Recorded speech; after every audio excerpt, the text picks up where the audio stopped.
Could you face down a three-headed monster from the Otherworld? Well, Dagda Yee Bogus Fáilte. Hi, hello, and welcome. Jon O'Sullivan from the Irish Pagan School. And that is a feat which has been completed according to our stories by none other than Amairgene, a poet or maybe a warrior from the Ullad tribe. I have been diving deep into Ireland's mythology and lore and exploring the monstrous, the marvelous, and the weird. Before Ireland was known as the land of saints and scholars, it was the land of heroes and monsters. And one of the places very commonly associated with monstrous incursion from the other world is none other than Rathcroghan, the area of Queen Maeve, specifically a place known as Oweynagat, the Cave of the Cats. Now, in our lore and in our mythology, Oweynagat is said to be the fit abode of the Morrigan, which is an access point from our world into the other world. Some translations portray it as Ireland's hellmouth or a gate to hell, but a lot of that is colored by bias from the early Christian monks who wrote down the stories, and that's why it's very blatant to see how they were portraying the narrative involved. But we do have a specific tale known as the Cat Mag Muckrama, the Mag Muckrama, and it's old Irish, so I'm trying to pronounce it as best I can.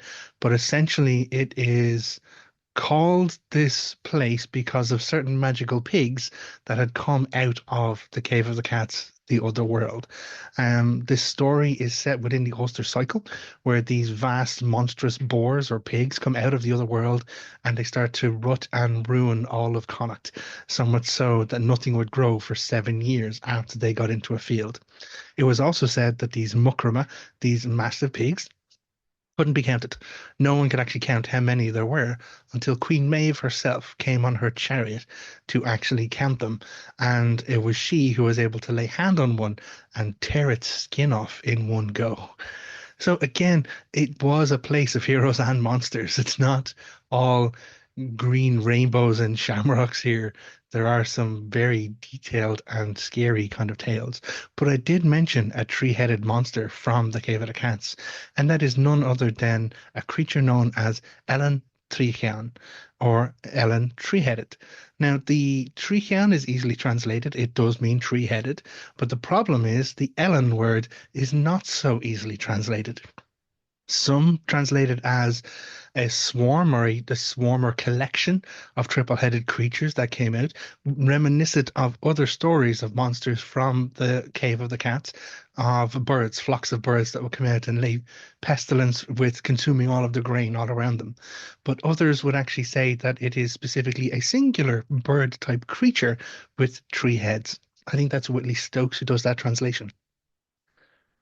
But there's another translation, another suggestion from O'Rahilly. O'Rahilly going through and looking at these stories equates Ellen Trechen from the battle with Amairgene, who was a warrior poet of the Ullad, who was the tribe of Ulster during the Ulster cycle, who was also the father of the hero Conall Cernach, one of the great heroes of Ulster.